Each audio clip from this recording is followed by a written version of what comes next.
Welcome to Cybersecurity Awareness TV, episode 407, recorded September 24th, 2022. My name is Mac Jackson Jr. I'm a cybersecurity consultant and researcher. If this is the first time you have seen my show, I provide cybersecurity awareness news, issues, tips, and interviews with security experts and law enforcement on today's cyber crimes that can affect you and your business. These crimes, folks, are up and rising, and they are the most rising crimes that affect businesses in the 21st century. I would like to thank everybody who's been part of our show and has been a fan and following us all these years here. And also I want to thank WWDBTV for bringing Cybersecurity Awareness TV to the network. We're also located on the Roku channel. But folks, if you'd like to find out more about my company and my show, definitely go to my website at macjacksonjr.com. That's macjacksonjr.com. Folks, you can find us on all social media. Remember to like, subscribe, and hit that notification button to keep track of all of our news tips to you regarding cybersecurity awareness. Folks, this week we are talking about an episode we did last week on the story regarding Uber. The Uber hack that happened. There's a lot more information I'd like to report to you that has happened from last week that is very, very important, and it can affect you and your business as well. Then we also have our second segment. We're going to talk about the Federal Trade Commission, FBI, their report on recommended scams that you should watch out for, folks, and be aware of, especially scams that are affecting our senior citizen population. And then in our third segment, as we do every week, we talk about tips and things you can do to protect yourself from these fastest growing crimes. But first, folks, our top story today, the Uber rideshare security incident that happened last week. Can it affect your business, and is your business at risk? Last week, we did a story on a data security incident affecting Uber rideshare. This week, there's more to the story that's been more significant about the cause of the attack and how it affected the business of Uber. According to reports by cybersecurity experts like myself, the hackers were able to penetrate the security systems of Uber by convincing an employee to click on an SMS message and enter their password. This is called in the field multi-factor authentication confusion. In other words, you bombarded an individual with checking their SMS message continuously. And it gets such a way that people get frustrated, don't want to do their jobs like they should do it, or they try to find workarounds just to get past this annoyance of having these authentications coming on, folks. Again, this is a vulnerability that hackers are definitely They like to see this. They like to see confusion in the workplace where the human element can make a mistake. If you missed this first show, folks, definitely take a look at our previous episodes from last week and take a look at what happened, the original story report here on Uber. For this information, Uber acknowledges that the hackers were able to access the AWS, which is the Amazon servers where their data is located on the cloud, which they were able to, the hackers that is, which they were able to post information that they've stolen from the Uber website up onto a forum called Slack that let the employees of Uber know that they were able to access and hack into their data and their information. Uber's right now working with their IT team to make sure that this does not happen again, and they're working with investigative law enforcement to find out who these hackers are. They also insist, Uber that is, that there were no credit card information or rider history information stolen, and that information was remaining safe. However, folks, this is not the first time that Uber had this type of cyber incident. Back in 2016, the names of riders and millions of passengers were compromised by the cyber incident by Uber. And folks, unbeknownst to the public at the time, the president of Uber paid the hackers, folks, and had them sign a disclosure that they would not tell law enforcement this happened. Come on, that's like paying somebody off who stole your TV set to give it back to you after they stole it from you. Not a good thing. Now again, in the industry, there is a thing called bug bounties that companies would hire hackers and ethical hackers, that is, to see if their systems can be broken into and can see if there's any vulnerabilities they could find and let the owner of the companies know. Now that's different.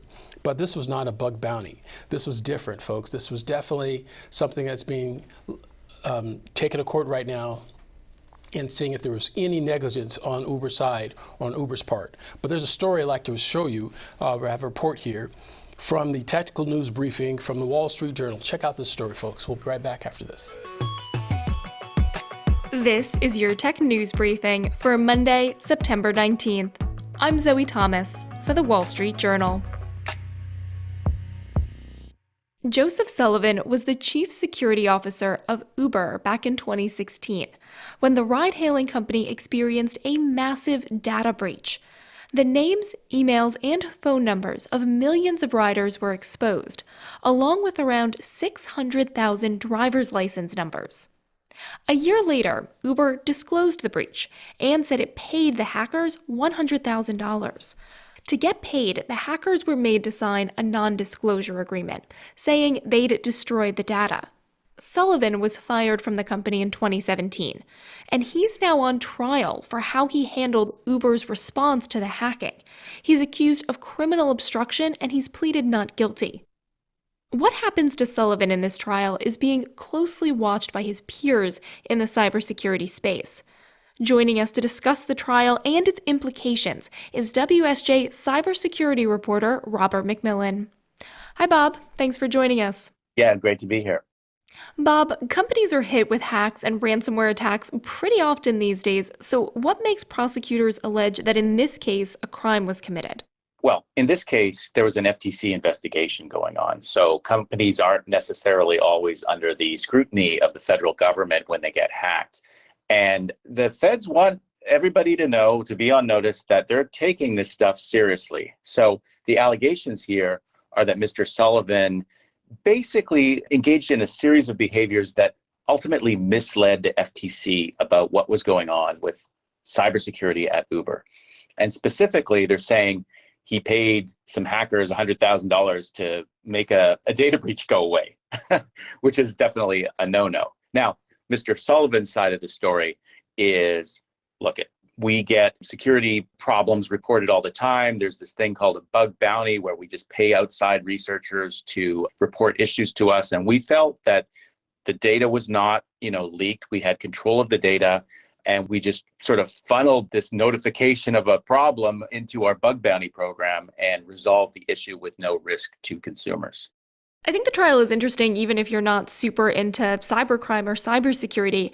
But, for those of us who are maybe less aware of how these systems kind of work, can you explain what a bug bounty is? Because I think that's kind of the crux of what's going on here. Did he pay a bug bounty or did he pay a ransom? So in olden times, hackers would find problems with people's software or websites, and they would, just out of the goodness of their heart many times, try to get them fixed, or else they would maybe exploit them for fun or profit. There were sort of two ways people could go with this kind of security information. And a few years ago, the tech companies started realizing, hey, we could incentivize these hackers to just quietly report these issues to us and fix them. But we need to give them some incentives. So in the olden days, it was like you get a t-shirt for reporting a bug, but hacking has become big business. And so companies are paying out hundreds of thousands of dollars now for security information. If you find a bug that's truly devastating to the Apple iPhone, you can make a lot of money with that information. So this sort of gray kind of business has evolved where people have, they're sort of poking around on your website, they find a problem, and well, they could hack in or they could sell it to, a nation state that could then hack into this company, or they could report it to the company and make some money. How do the decisions to pay out a sum like this typically get made in a company? Well, there's no question that in this case, it was an unusual decision. So the biggest bug bounty Uber had paid out previous to this incident was $10,000. And suddenly they're paying out $100,000, 10 times what they've paid before. So this decision, we know from court records that it went up to the CEO level. Sullivan and the CEO discussed it. The payment decision can be just sort of an automatic thing. It doesn't have to be discussed at that level. You set up the program and you have the parameters of what you're going to be paying. And it doesn't have to be a CEO level call to pay, $10,000 for a bug. But this case was a little unusual. And so that's actually one of the things that the prosecutors are pointing out and drawing attention to. So who have we heard from so far in this trial, and how has that shaped either side's argument? through the court case, we're going to hear from Uber's security team, the incident responders, the people that were dealing with this problem. And according to Mr. Sullivan's team, there are more than 30 people who were in the loop about what was going on there.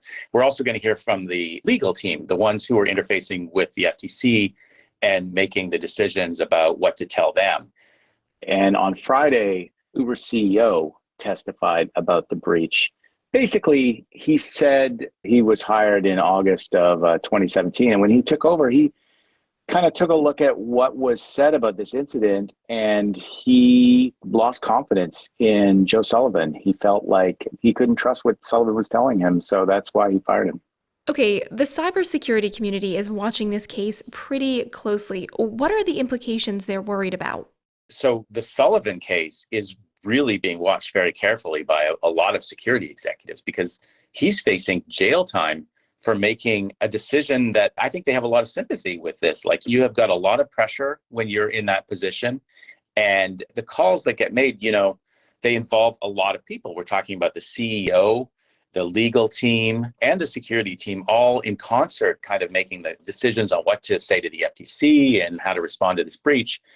And the security guy's the one facing jail time. So there definitely is a contingent of people who work in this business who really think that Mr. Sullivan should not have been charged, right? Because he had a hard job, he had to make a call, and they really have sympathy for the pressure he was under. Now, there's another group of people who say, look, it's obviously a data breach. When somebody gets the data and downloads it from your company, you got to disclose that. And why didn't that happen? All right, that was WSJ cybersecurity reporter Robert McMillan. Bob, thanks always for joining us. Great to talk to you all. And that's it for today's Tech News Briefing. If you want more tech stories, check out our website, WSJ.com. I'm Zoe Thomas for the Wall Street Journal. Thanks for listening. Very interesting story, folks. It's interesting to see that in this last report, the term bug bounty was used. Now, again, the bug bounty is a way that companies can systematically hire ethical hackers to test the security of their system. A lot of car manufacturers utilize bug bounties. A lot of companies, especially the EV world, the electric vehicles, test their system to make sure hackers can't get into the system from the outside and cause an effect, cause problems. So according to some of these manufacturers, this process is used, and it has been very, very good. And they've paid these ethical hackers thousands of dollars to find these vulnerabilities before the bad guys do. This incident, folks, with Uber, it's continuing, and the investigation is ongoing. This type of attack that affected the employee giving out their SMS message has affected other companies and has expanded. Just this week, there's been another cyber attack with American Airlines. That's right, folks. American Airlines had a very similar cyber attack. But can you see some of the differences or similarities between these attacks? We'll talk about that right after this story we have from CBS News.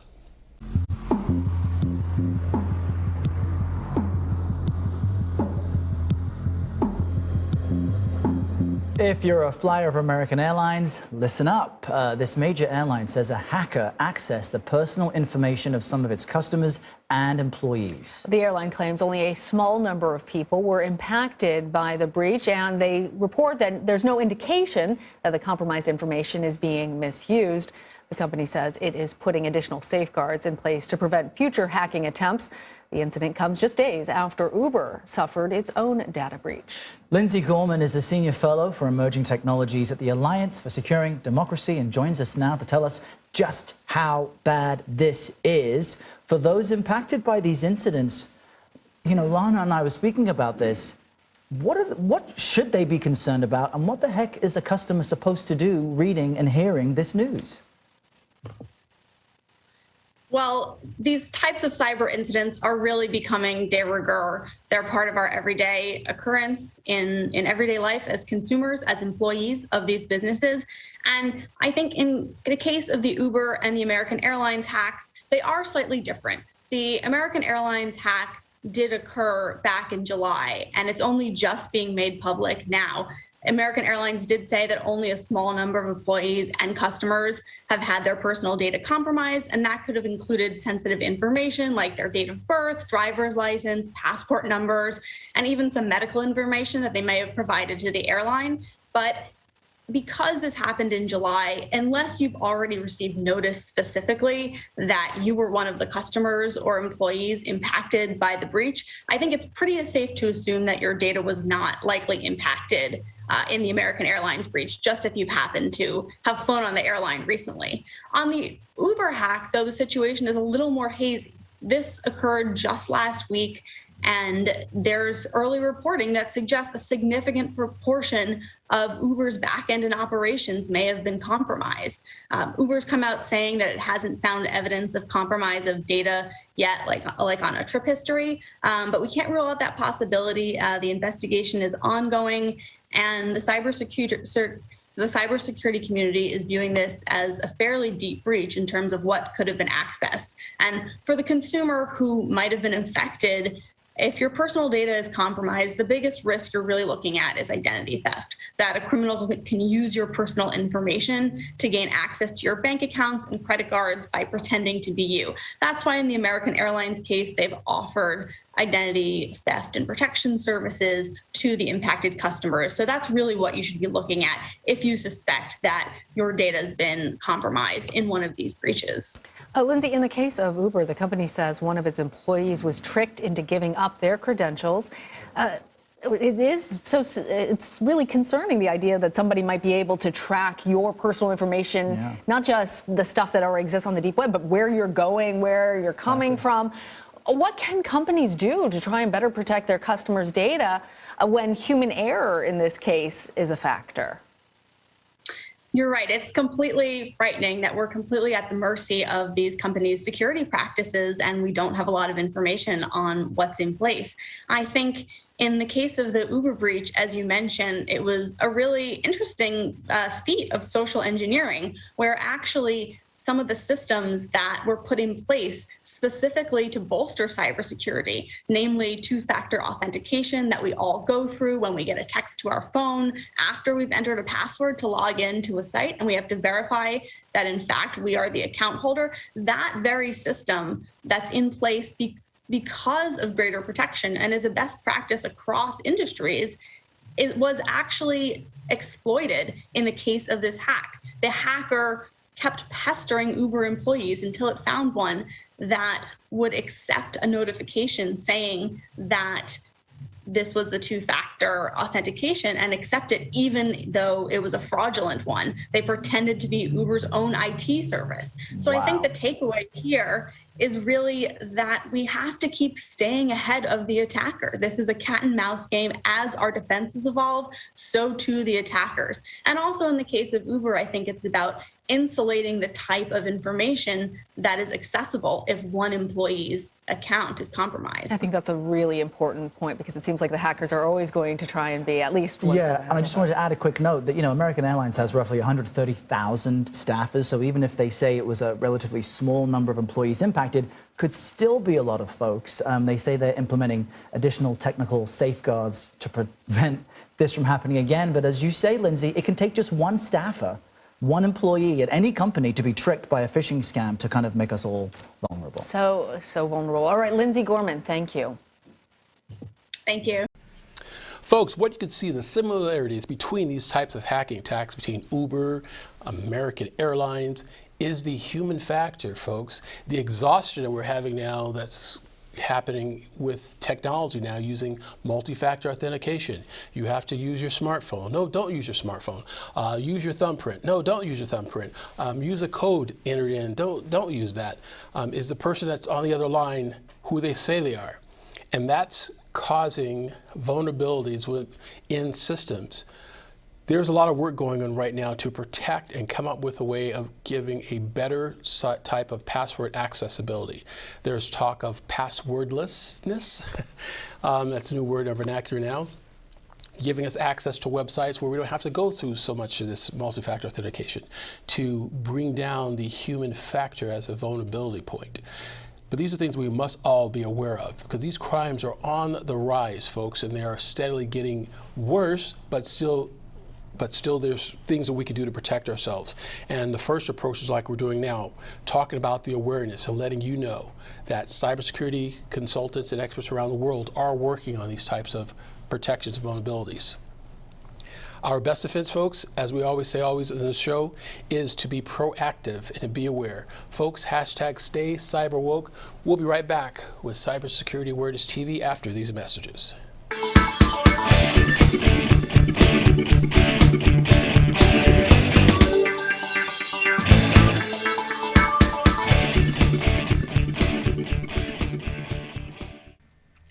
Hello, folks. This is Mac Jackson Jr. from Vanderson Cyber Group.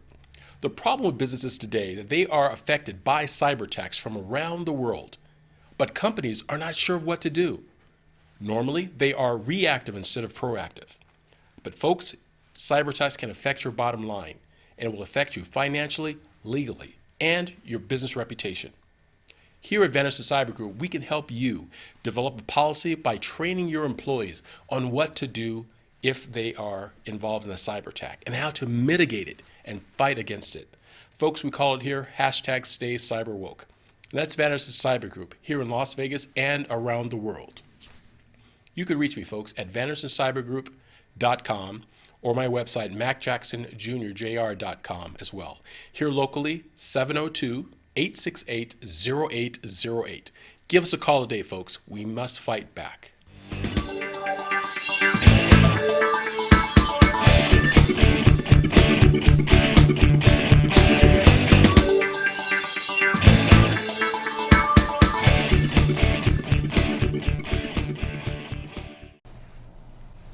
Hi folks, welcome back to Cybersecurity Awareness TV. I'm your host, Mac Jackson Jr. In this segment, we will discuss Federal Trade Commission's tips on scams that are going on online, especially affecting our senior citizen community and the elderly. Scammers and hackers are looking to prey on the most vulnerable when they do their cyber attacks and their scams. And it is understood that hackers are looking for people who are not aware of their particular scams and looking for people who entrust the decency and the camaraderie you find by having that friendship on the phone when you're talking to someone.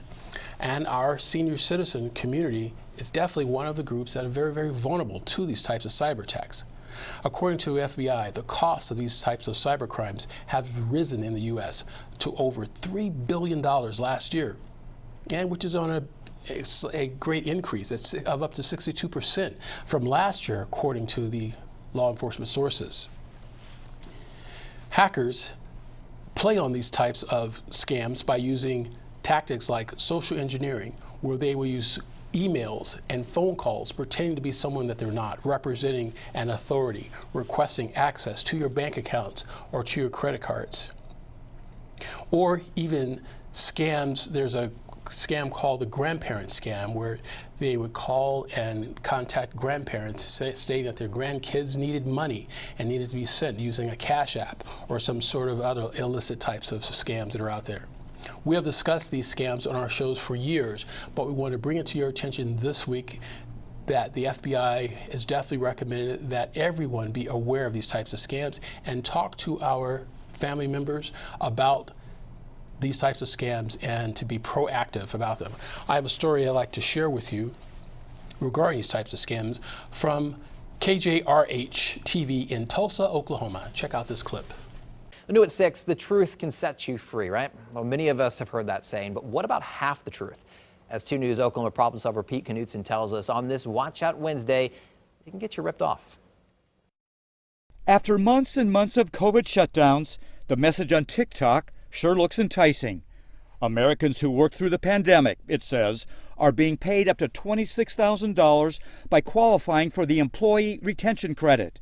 If you worked through the pandemic, swipe left to see if you qualify and get paid today. Sounds tempting, right? Matt from Tulsa sure thought so. Who wouldn't want thousands of dollars after going through all those shutdowns, messing up our lives, he asks. But after he swiped, he was lucky enough to figure out he was being scammed. The retention credit was real. That part is true, but only for qualifying employers who kept workers on the payroll. So the crooks, the Federal Trade Commission says, sometimes use half-truths to hook victims, to steal their personal and financial information and their hard-earned money. One thing that scammers like to do is play on the confusion. So as Matt found out, never give out any of your information after receiving messages, texts, calls, or emails out of the blue. And experts warn us not to click on any links or respond in any way after getting those messages. If you do, you may be inviting scammers to download malware on your device. Pete Knutson, 2 News Oklahoma, Problem Solvers. And if you ever need help or think you may have been a victim of a scam, you can call our 2 News Problem Solvers at 918-748-1502. You can also send an email to problemsolvers@kjrh.com. As a cybersecurity consultant myself, I am disturbed at this increase in these victimization attacks on our senior citizens and the young, because these are two areas, or two groups of people that are not aware or understand the severity of these types of attacks. These two groups are basically they trust people more, and they want to think they're good in everybody, and they listen to people. And these hackers know this, and they take advantage and exploit these two groups of people. And we all have to do our part in making sure that we educate and talk to our parents or grandparents and the young as well about these types of cyber threats, and to be careful when you're on TikTok, especially for the younger kids, right? And they're taking photos and pictures of themselves and talking to people online that they may or may not be who they say they are. And of course, the elderly, when they're getting these phone calls that are coming in, telling them that they have won a prize, or they've won a sweepstakes, or that they have an order that they need to reverse off of their credit card by calling this 1-800 number. Definitely, folks, be very, very careful of this. Let's talk to our people, let's talk to our family and friends, and make sure that we help our neighbors out any way we can about these threats and risk. Folks, like we always say on the show, hashtag stay CyberWoke. We'll be right back here at Cybersecurity Awareness TV after these messages. Hi, I'm Judy Mario. I invite you to watch my show, What's Your Story with Judy Mario on WWDBTV, where I interview celebrities, doctors, authors, professional speakers, and just plain folks like you and me. So watch my show, and also watch some of the other great shows that we have here on WWDB-TV, and you can also find us on Roku. Hi folks, welcome back to Cybersecurity Awareness TV. I'm your host, Mac Jackson Jr. And again, in this segment, what we do every week is we talk about what you can do to protect yourself, tips on cybersecurity awareness. Now, in this episode, we've talked a lot about the threats that are going on with Uber, American Airlines, and the effects of scammers dealing with senior citizens and the young, and our young folks, right? So what can we do? Well, folks, like we always state, the first line of defense is our password. Passwords, make sure you have a password system that is safe and secure. Something that is very easy for the young and the elderly in your household to understand. Now, how do you do that? Well, my suggestion, and you may find others that are out there as well, but my suggestion is to use a passphrase, folks, and not a password. Something that the young folks in your household and the elderly can both understand when they're needing to access your computer system within your household. Notice I mentioned your household, because hackers are going after low-hanging fruit, and that is the home. If they can attack you from the home, then they can easily attack your business or other businesses. That's why it's very, very important for you to have a passphrase that is something that your family can understand. It could be a simple English sentence, taking out the first couple of letters, or the whole English sentence itself. 10 words, 5 words, whatever it is, something simple that your family can understand. That will give you a layer of protection. Now, folks, nothing is 100%, but something is better than nothing. That's first, passwords. Second, make sure you have antivirus software, folks, on your smart devices, all of them, from your laptops, your desktops, your tablets, and your smartphones. That's right, folks, your smartphones. Hackers are using SMS messaging, as we've seen in our previous segments here, that is, where they were able to access the Uber databases using SMS message. You should have antivirus software set up on your smartphones, folks, and VPNs, virtual private networks, if you're using Wi-Fi, hotspots from hotels or coffee shops. Make sure they are protected as well. These are just some of the things to do. And the other folks, make sure that you educate your family and also have your staff at work trained on cybersecurity awareness. Cybersecurity awareness training is one of our best defenses in protecting our data homeland, if you would, folks, from these types of cyber attacks. Now, you can find these types of training efforts online on YouTube, or you can have professional training consultants come in and help you out and assist you for this. You can contact my company, that's Vanderson Cyber Group, for cybersecurity awareness training. They can train your staff on ongoing cybersecurity education. If you need to find out more information, go to my website at VandersonCyberGroup.com or MacJacksonJR.com, folks. That's all we have this week, folks, for Cybersecurity Awareness TV. And folks, do us one favor. Make sure you tell someone what you learned today on this show. We need to spread the word of what's going on about cybersecurity awareness. And remember, tell them you saw it on the WWDB TV. Till next week, folks, take care.